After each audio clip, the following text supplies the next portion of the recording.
Hello everyone, welcome to our YouTube channel CA Sansar. हम आपको update करते रहे हैं अब तक जो फाइनेंस एक्ट 2021 में हमारी अमेंडमेंट्स आई हैं उसके रिगार्डिंग। आज हम उन्हीं अमेंडमेंट में से डिस्कस करेंगे टीडीएस और टीसीएस के अमेंडमेंट के लिए। इस बार टीडीएस और टीसीएस के ऊपर काफी मेजर अमेंडमेंट्स आई हैं। कुछ दो सेक्शंस इंसर्ट किए गए हैं जहां पर डिडक्टर की लाइबिलिटी को इंक्रीज कर दिया गया है। तो late us understand through PPT कि क्या अमेंडमेंट्स इस बार आई हैं। फर्स्ट लेट अस अंडरस्टैंड कि हम कौन कौन से टॉपिक्स कवर करेंगे। एक 194Q जो इस बार इंसर्ट किया गया है, tax deducted at source on purchase of goods, यानी कि गुड्स परचेज करने के ऊपर अब टीडीएस की लाइबिलिटी आ गई है। पहले टीडीएस की लाइबिलिटी गुड्स परचेज करने पे नहीं होती थी, सेल ऑफ गुड्स के ऊपर टीसीएस की लाइबिलिटी होती थी जो 206C1H था, जो पहले से सेक्शन हमारा एक्ट के अंदर है। बट इस बार बायर के ऊपर भी इसकी लाइबिलिटी डाल दी गई है। तो 194Q इस बार इंसर्ट किया गया है। 206C1H ये सेक्शन पहले से है एक्ट के अंदर, but it is important to understand कि 194Q और 206C1H में आपस में क्या रिलेशन है, क्योंकि जहां पर बायर की लाइबिलिटी है टीडीएस डिडक्ट करने की, वहीं पर सेलर की भी लाइबिलिटी थी टीडीएस कलेक्ट करने की। अब कौन सा सेक्शन रेलिवेंट रहेगा, कौन कौन से केसेस में हमें टीडीएस डिडक्ट करना है और कौन से केसेस में हमें टीसीएस कलेक्ट करना है सेलर को, वो हम अंडरस्टैंड करेंगे। और इस बार एक और सेक्शन इंसर्ट किया गया है 206AB एंड 206CCA, जो टीडीएस और टीसीएस के लिए है, हायर टीडीएस और TCS rates for non filers of return. अगर अब आप टीडीएस काटते हैं किसी का तो ये सेक्शन बहुत इंपॉर्टेंट है, क्योंकि अब आपके ऊपर लाइबिलिटी इंक्रीज हो गई है ये चेक करने की कि जिसका आप टीडीएस काट रहे हैं या टीसीएस कलेक्ट कर रहे हैं, क्या उसने अपनी रिटर्न्स भरी हैं। अब हम अंडरस्टैंड करेंगे पीपीटी में कि क्या ये सेक्शन आपके ऊपर एप्लीकेबल है, क्या क्या प्रोविजंस हमें ध्यान देने हैं अब से 1 जुलाई 2021 से, कि टीडीएस काटते हुए कौन कौन सी बातों का ध्यान देना है। 194Q TDS on purchase of goods. अब ये सेक्शन एप्लीकेबल है 1 जुलाई 2021 से। गुड्स के ऊपर लाइबिलिटी आ गई है टीडीएस डिडक्ट करने की। तो फर्स्ट क्वेश्चन इज कि क्या ये लाइबिलिटी सबके ऊपर है। अगर आप गुड्स परचेज कर रहे हैं तो आपके ऊपर हमेशा इसकी लाइबिलिटी रहेगी टीडीएस काटने की। द आंसर इज नो, आपकी लाइबिलिटी हमेशा नहीं रहेगी। ये उन्हीं के ऊपर एप्लीकेबल है जहां डिडक्टर यानी कि जो टीडीएस डिडक्ट कर रहा है, यानी बायर ऑफ गुड्स जिसकी टर्नओवर 10 करोड़ से ज्यादा रही है प्रीसीडिंग फाइनेंशियल ईयर में। तो जहां आपकी टर्नओवर सपोज अभी 1 जुलाई 2021 से आपका सेक्शन इंसर्ट हुआ है, तो 2020-21 में अगर आपकी टर्नओवर 10 करोड़ से ज्यादा रही है और आप कोई गुड्स खरीद रहे हैं, आप कोई सामान खरीद रहे हैं, तो आपके ऊपर लाइबिलिटी आएगी इस सेक्शन में टीडीएस डिडक्ट करने की। अदरवाइज अगर आपकी 10 करोड़ से कम की टर्नओवर रही है 20-21 में, तो आपके ऊपर लाइबिलिटी नहीं है टीडीएस काटने की इस सेक्शन के अंदर। डिडक्टी मतलब सेलर जो गुड्स बेच रहा है रेजिडेंट होगा तो ही ये सेक्शन एप्लीकेबल होगा। रेट ऑफ टैक्स कितना रहेगा, 0.1%। 0.1% आपको टीडीएस काटना है। 0.1% अब आपको टीडीएस किस अमाउंट पे काटना है, जब आपकी परचेज कंसिडरेशन 50 लाख से ज्यादा की होगी। सपोज आपने 80 लाख रुपए का सामान खरीदा फाइनेंशियल ईयर 21-22 में, आपने 80 लाख का खरीदा, तो सिर्फ उसी परचेज कंसिडरेशन पे जहां 50 से ज्यादा है यानी कि 30 लाख, 80 माइनस 50 यानी कि 30 लाख के ऊपर ही आपके ऊपर टीडीएस काटने की लाइबिलिटी है। पूरे 80 लाख पे नहीं है, सिर्फ उसी अमाउंट के जो 50 से ज्यादा है, यानी कि 30 लाख के ऊपर आपको टीडीएस डिडक्ट करना है। Time of deduction is TDS should be deducted at the time of credit or payment whichever is earlier, जैसे कि बाकी सेक्शंस में रहा है, या जब आपको बिल मिल जाएगा, जब आप पेमेंट करेंगे, दोनों में से कुछ भी पहले हो जाएगा तब आपको टीडीएस डिडक्ट करना है। तो ध्यान देना है कि अगर आप गुड्स परचेज कर रहे हैं और आपकी टर्नओवर 10 करोड़ से ज्यादा की है और आपने सामान 50 लाख से ज्यादा का खरीदा है, तो टीडीएस अब आपको काटना है 194Q में। अब ये सेक्शन कहां कहां एप्लीकेबल नहीं है। ये सेक्शन एप्लीकेबल नहीं है अगर आपकी बायर की ऑब्लिगेशन है already to deduct TDS under any other section. अगर सपोज आप कॉन्ट्रैक्चुअल पेमेंट्स कर रहे हैं जहां पर आप 194C में टीडीएस काटते हैं, तो अगर आप वहां टीडीएस काट रहे हैं तो 194Q आपके ऊपर एप्लीकेबल नहीं है। उस केस में वही सेक्शन, आपके रेलेवेंट सेक्शन जो आप पहले डिडक्ट करते हुए आए थे, उसी में एप्लीकेबल होगा, 194Q एप्लीकेबल नहीं होगा। और सफर्स टीसीएस, और यहाँ जहां आपका सेलर आपसे टीसीएस कलेक्ट करता है तब भी आपके ऊपर इस टीडीएस कलेक्ट करने की, टीडीएस डिडक्ट करने की लाइबिलिटी नहीं है, एक्सेप्ट अंडर सेक्शन 206C1H। अब अंडरस्टैंड करते हैं कि 206C1H क्यों क्या कहा गया है, एक्सेप्शन क्यों डाली गई है इसकी इस सेक्शन के अंदर। 206C1H पहले से है हमारे एक्ट के अंदर, it talks about TCS on sale of goods.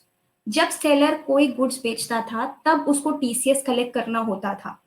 उसके अंदर भी कुछ पैरामीटर्स थे, जैसे कि टीडीएस के अंदर पैरामीटर्स रखे गए थे कि जहां पर बायर की टर्नओवर 10 करोड़ से ज्यादा की होगी तभी वो टीडीएस काटेगा। ऐसे ही सेलर की टर्नओवर अगर प्रीसीडिंग फाइनेंशियल ईयर में 10 करोड़ से ज्यादा की है तभी वो टीसीएस कलेक्ट करता था। टैक्स रेट 0.1% सेम है जैसे वहां था। सेल कंसिडरेशन कितनी, वही 50 लाख से ज्यादा। जहां बायर 50 लाख से ज्यादा का माल खरीद रहा था, वहीं सेलर भी जब 50 लाख से ज्यादा का सामान बेच रहा है तो उसकी लाइबिलिटी होती थी। Time of collection was TCS has to be collected at the time of receipt of such amount. अब इसमें एक सेक्शन, एक प्रोवाइजो है जो 206C1H में, कि seller has not to deduct the collect the TCS under section 206C1H where the buyer is under an obligation to deduct TDS under the section। जहां पर टीडीएस काटने की लाइबिलिटी आ जाती है वहां पर टीसीएस नहीं कटेगा। तो जहां पर 194Q में आप टीडीएस काट रहे हैं, बायर टीडीएस काट रहा है, वहां सेलर आपसे टीसीएस कलेक्ट नहीं करेगा। ये दोनों सेक्शंस एक साथ नहीं लगेंगे।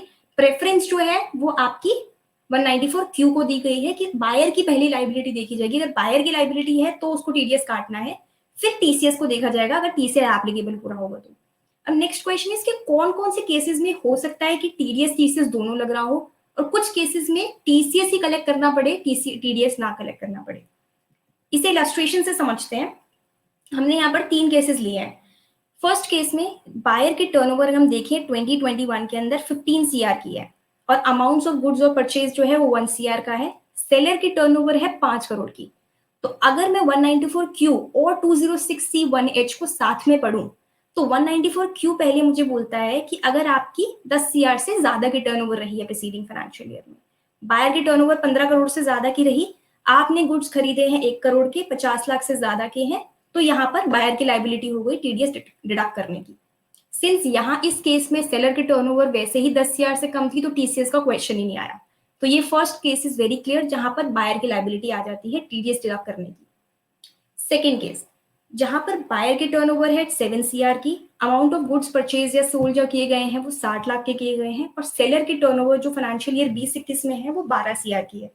तो अगर मैं दोनों सेक्शन साथ में पढ़ूं 94Q और 206C1H तो 194Q तो एप्लीकेबल नहीं हो रहा क्योंकि यहाँ पे बायर की टर्नओवर 10 करोड़ से कम की है। लेकिन अगर मैं 206C1H देखती हूँ वहां पर 10 करोड़ से ज्यादा सेलर की टर्नओवर बताई गई है तो यहाँ पर 12 करोड़ की टर्नओवर है, तो सेलर की लाइबिलिटी हो जाएगी यहाँ पर टीसीएस कलेक्ट करने की। तो फर्स्ट केस में जैसे एप्लीकेबिलिटी टीडीएस की थी, नेक्स्ट केस में एप्लीकेबिलिटी हो जाएगी टीसीएस की। Third case, this is a very important case, जहां पर बायर की टर्नओवर 15 करोड़ की है, गुड्स आपने परचेज किए 70 लाख के और सेलर की टर्नओवर यहाँ 14 करोड़ की है। तो अब देखेंगे तो यहाँ पर दोनों ही केस में बायर की टर्नओवर भी 10 करोड़ से ज्यादा की है और सेलर की टर्नओवर भी 10 करोड़ से ज्यादा की है।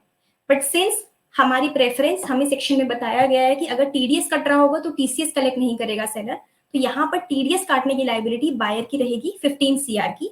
15 CR क्योंकि बायर की टर्नओवर ज्यादा है इसीलिए यहाँ पर बायर की लाइबिलिटी रहेगी। अमाउंट कितने पर डिडक्ट होगा, 20 लाख के ऊपर टीडीएस डिडक्ट करेगा buyer. Next is higher TDS and TCS rates for non filers of return. अगर आप टीडीएस डिडक्ट कर रहे हैं या आप टीसीएस कलेक्ट कर रहे हैं तो ये सेक्शन आपके लिए बहुत इंपॉर्टेंट है। अब इसमें आपकी लाइबिलिटी आ गई है ये चेक करने की कि क्या जिसका आप टीडीएस काट रहे हैं या टीसीएस कलेक्ट कर रहे हैं उसने अपनी रिटर्न भरी है। अभी हम डिस्कस करेंगे कि कौन कौन से सेक्शंस के लिए एप्लीकेबल है, कौन कौन से सेक्शंस में एप्लीकेबल नहीं है। बट दोनों सेक्शंस के लिए एप्लीकेबल किया गया है, ये टीडीएस में भी है टीसीएस में भी है। 206AB is for TDS, 206CCA is for TCS। ये सेक्शन क्योंकि सेम है दोनों में ही तो हम ये टीडीएस के पॉइंट ऑफ व्यू से समझेंगे, बट टीडीएस और टीसीएस दोनों में ही सिमिलैरिटी है, सेम प्रोविजन है। सो एप्लीकेबिलिटी किस सेक्शन में आएगी, एप्लीकेबिलिटी है on all the payments with TDS is required to be deducted. कोई भी पेमेंट जहां पर आप टीडीएस डिडक्ट कर रहे थे पहले से वहां पर ये एप्लीकेबिलिटी है। एक्सेप्ट कौन कौन से सेक्शंस के लिए एप्लीकेबल नहीं है, 192, 192A, 194B, BB, LBC and 194N इनके लिए एप्लीकेबल नहीं है। बाकी अगर आप कॉन्ट्रैक्चुअल पेमेंट्स कर रहे हैं, अगर आप प्रोफेशनल फीस पेमेंट कर रहे हैं, तो वो सेक्शन तो आपको देखना ही है, 94C भी देखना होगा, 194J भी देखना होगा, जहां पर आप टीडीएस काट रहे हैं। उसके साथ साथ अब आपको ये सेक्शन भी ध्यान में रखना है, तो ये सेक्शन उस केस में एप्लीकेबल होगा। डिडक्टर कोई होगा, कोई भी हो सकता है, एनी पर्सन। डिडक्टी, यहाँ पर एक वर्ड यूज किया गया है इस सेक्शन में, स्पेसिफाइड पर्सन। डिडक्टी यानी कि आप जिसका टीडीएस काट रहे हैं वो एक स्पेसिफाइड पर्सन होना चाहिए। स्पेसिफाइड पर्सन की डेफिनेशन ये है, it means a person who have not filed income tax return for past 2 years and the due date for filing the return has expired।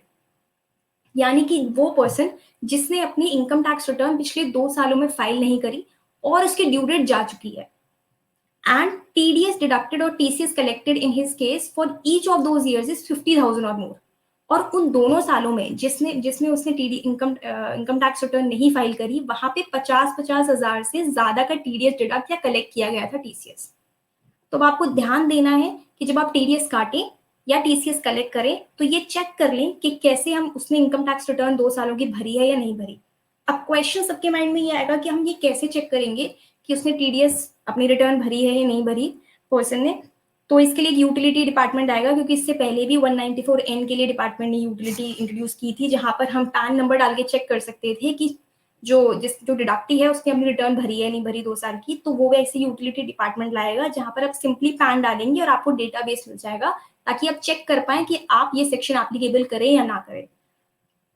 तो विद टाइम वो utility आएगी जहां पर हम ये चेक कर पाएंगे। अब रेट ऑफ टैक्स क्या रहेगा, जो मेन प्रोविजन है कि टैक्स रेट कितना रहेगा, that is higher of the following. आपको ध्यान देना है, twice the rate specified in the relevant provision of the act, और twice the rate in force, और the rate at the rate of 5%, whichever is higher. Let us understand through this, एक example से समझते हैं। Suppose 94J में 10% का TDS कटता है, और अभी अगर हम इस सेक्शन को देखें, जो 31 मार्च तक के लिए हमारी एप्लीकेबिलिटी थी 2021 तक की 25% तक की रिबेट दी गई थी, तो 7.5% पे टीडीएस कट रहा था। तो twice the rate specified in the relevant provision of the act, 10 आपका ट्वाइस हो गया, 2 into 10%, यानी कि 20% आ जाएगा यहाँ पर। Twice the rate in force, rate in force क्या था 31 मार्च तक इसका 7.5%, यानी 15%, और at the rate of 5%, whichever is higher. तो 20%, 15% एंड 5%, जो 20% आपका हाई रहेगा तीनों में से, उसके ऊपर आपको टीडीएस डिडक्ट करना है। तो इट इज वेरी इंपॉर्टेंट कि आप ये चेक कर लें कि आप इस सेक्शन में फॉल कर रहे हैं या नहीं कर रहे हैं, और इन कौन सा रेट एप्लीकेबल हो रहा है आपका टीडीएस डिडक्ट करने का। तो इस तरीके से हमारी ये अमेंडमेंट्स जो टीडीएस की थी वो इस तरीके से आई हैं। जो मेजर अमेंडमेंट्स हैं, गुड्स परचेज करने के ऊपर जो हमारी अमेंडमेंट आई है, टीडीएस डिडक्ट करने के ऊपर जो अमेंडमेंट आई है, अब आपको ध्यान रखना है कि टीडीएस किस तरीके से डिडक्ट होगा, कौन से रेट पे डिडक्ट होगा, और यूटिलिटी में क्रॉस चेक जरूर करना है जो यूटिलिटी आएगी कि क्या टीडीएस, क्या रिटर्न फाइल की गई है या नहीं की गई स्पेसिफाइड पर्सन ने। फुली आपको ये क्लियर हो गया होगा। इन केस आपको कोई भी डाउट हो, you can mail your query, और आप कमेंट सेक्शन में भी लिख सकते हैं। Thank you so much for watching this video. Please like, share and subscribe this video.